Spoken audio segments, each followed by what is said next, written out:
the Sports Renegades podcast on SportsTownChicago.com.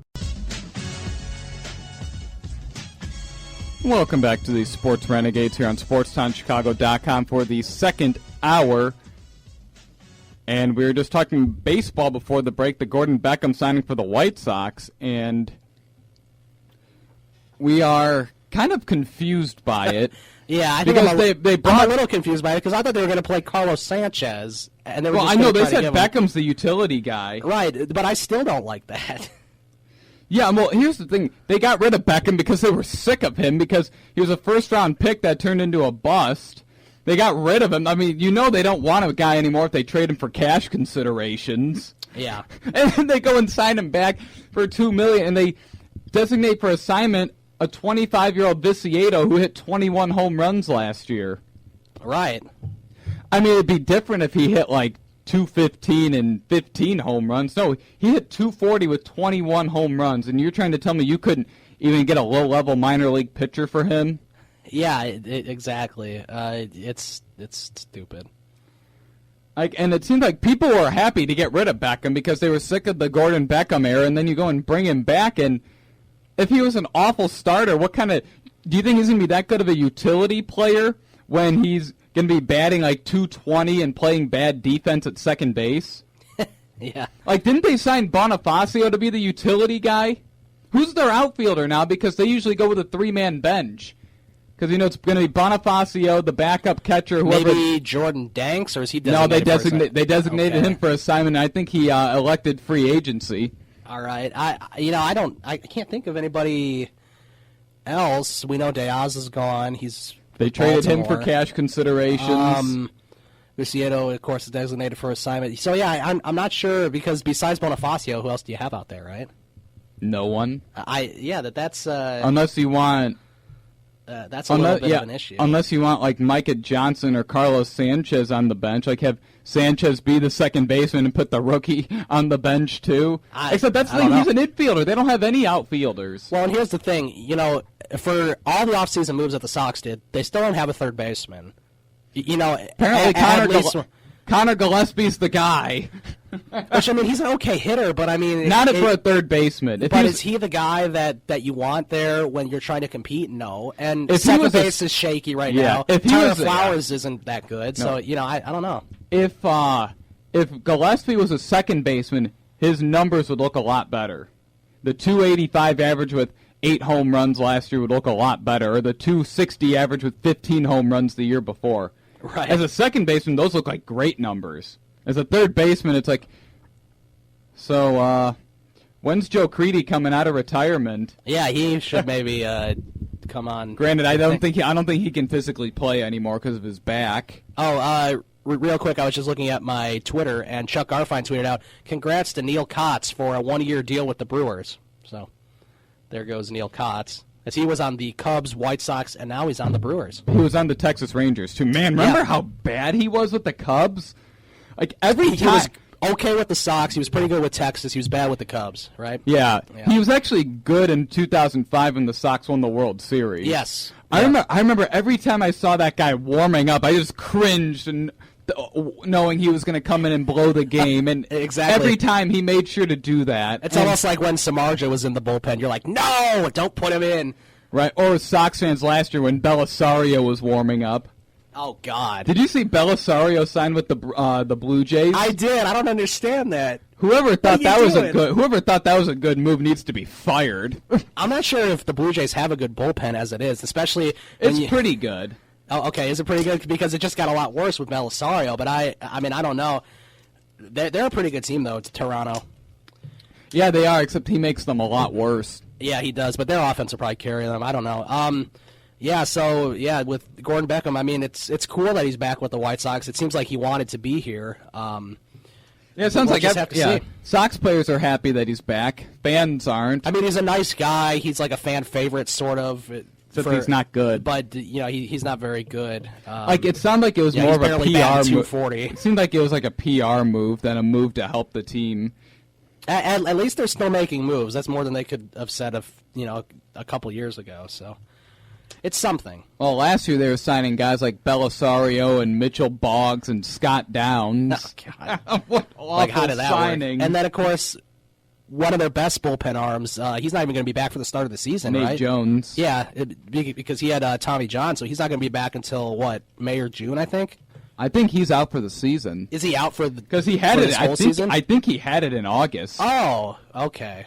Yeah, so that's. I think he's out for the season, or he had it in July. I thought he had it earlier than that, but maybe not. No, because he had like that. He had like a hip problem or a hamstring problem in spring training, and then he went on the DL for a long time, and then he tore his UCL and needed Tommy John surgery. Yeah, that's very unlucky for him because he was really good in 2013. No, 12. It was 2012. The year he went 8. The year that they almost won the division. Mm-hmm, yeah. Yeah, that was 2012. He went 8-0 that year in the bullpen. Right, and he was really good. They had a lot of good things then. All right, so let's move on to the Cubs as their team is pretty much set, I guess. I mean, a big thing to watch out for is, will Chris Bryant start at third base opening day? No. We're not sure yet. No, he won't. I agree with you. I don't think he'll start. I give it 0%. I give it a 0% chance unless he bats 1,000 in spring training and every at bat is a home run. then you might as well try to give him the chance, right? He goes like 30 for 30 in spring training with 30 home runs. Then maybe. Now, when do you think he's going to be called up, though? In your May estimation? 1st. May 1st or May late 1st. April, because it depends I forget what the actual day is for the deadline for his free agency to be pushed back an entire season. And the Cubs wanted him to get a certain amount of at-bats in the minors, and I think he's close to that, but he hasn't reached that mark I don't yet, think right? they care about that. They know he's big league ready, except it's a business, and if his agent wasn't Scott Boras, then maybe there's a chance he would start on opening night. Now, because it's Scott Boras, he won't be. And I mean, granted, it's the right move. I mean, because really, if you think about it, are the 3 weeks in April worth in Chicago worth losing an entire year of control over potentially one of the best power hitters in the game in those 6 years? Yeah, I don't think so. I agree with you there. I mean, I wouldn't be. I mean, I'm happy either way, but I think it's a good thing that he's going to be starting in the minor leagues for at least 3-4 weeks. Rich, I mean, and granted, do you really think he's going to make much of a difference in April? No, in April. Chicago? I mean, like, really? Not in April, because, I mean, you're still trying to figure out your team in April. And the wind's blowing in. It's real cold out. The ball doesn't possible carry. Snow on opening night. Wouldn't that be something? The ball does not carry at all. I mean, we just don't know. Yeah. So who's going to start at third base for the Cubs, if not Chris Bryant, for those first My guess is either Tommy La Stella, who they got from the Braves in a trade, or Mike Olt, or a platoon of those guys. Yeah, I could see a platoon probably, because I think they probably want to give Michael Olt, another chance to because he did not do good last year. I mean, he had. Well, if he gets another chance, they're not giving him a chance to try to prove himself. They're trying to find someone to play third base for 1 month. Right, and then Chris Bryant's the guy pretty much, and I wonder what's going to happen with Junior Lake. I wonder. Is he going to play once a week, twice a week? Because he's not going to be starting. So that's the thing. If he makes the team. Right, if he makes the team. He could start the year in AAA. Right, once Bryant comes up and he's the starting third baseman, you have to figure Olt's the odd man out on that team. So the bench is probably going to look like you've got Denorfia, Sweeney as your backup outfielders, a right-handed hitter, and then a left-handed power hitter that can pinch hit. That's why I like Sweeney. He's good at pinch hitting. You got your and then Alcantara. It looks like he'll be a backup too to Dexter Fowler. He'll be because they traded Luis Valbuena and Dan Straley for Dexter Fowler. So you got Alcantara probably in a util spot. Although we don't even. This is assuming Baez is the second baseman, Castro's the shortstop. That's right. If Baez has some issues, Alcantara could technically move to second. And right, Baez has some major issues. So you got your backup catcher, which is David Ross. Right. Then you have your super utility guy in Alcantara. Now you probably want another, and then your fifth infielder would be Tommy La Stella. Right. Because they wouldn't have traded for him to be in the minors this year. Right, I agree. He had a pretty good year with Atlanta too. Right, so for his rookie year. And Jed Hoyer said he fits 3 needs. He's left-handed, he makes contact, which means he doesn't strike out, and he gets on base.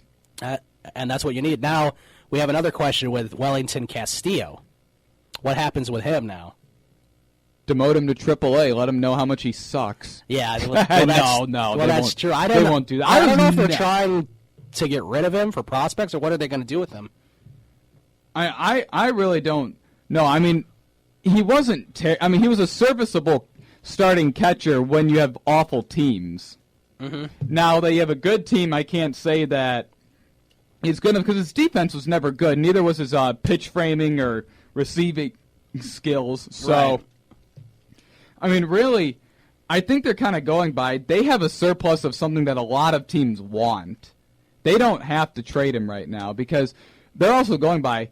David Ross is 38. He could get injured in spring training. Right. Anyone can get injured. And assumingly David Ross might only play when John Lester pitches. He might. I mean, I'm sure he'll play a couple other times, but right. I mean, it's not. He may be only being your catcher once every 5 days, so that leaves Castillo as your sort of main backup guy. Along with Montero as the starter. Right, and maybe they'll want to carry 3 catchers or 3 guys that can play the catcher position, which is not a bad idea. It's not. It worked for Oakland when they had Vogt, Soto, and John. They had 4 guys. John Jaso, right? Derek Norris. Yep. And someone got injured. I think it was Jaso got injured and out for the season, which is why they traded for Soto. It's funny because now the White Sox are pretty much trying to put all their faith into Tyler Flowers, and here's the Cubs with like 3 catchers. Like 3, catchers who are better than Tyler Flowers, although yeah. I guess Wellington Castillo sort of competes with Flowers. No, I'd give Castillo the benefit of the doubt over Flowers. Yeah. Castillo handles the pitching staff better. Now, I mean, it's a good strategy being able to have 3 catchers because remember when they had Cubs had Deanna Navarro. Yes. And remember he was such a good hitter. He was like, and when he was batted like 600 as a pinch hitter or something. It was something ridiculous. Yeah, he's the backup in Toronto now, I think. I think he's the starter.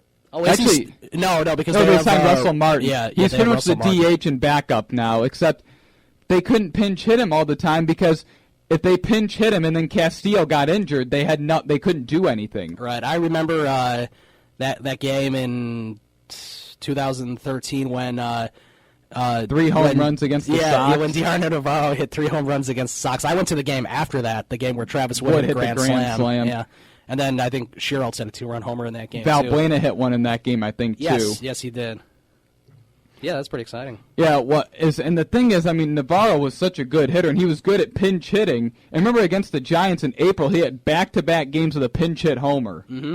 And he could pinch hit it and hit a long ball, except they couldn't use him all the time because if Castillo were to get injured after Navarro pinch hit, they had no one to play catcher. That's true. And granted, Castillo might not be a bad guy being a third catcher if he shows maybe he can handle some time in the outfield or maybe back up Rizzo at first base. Yeah.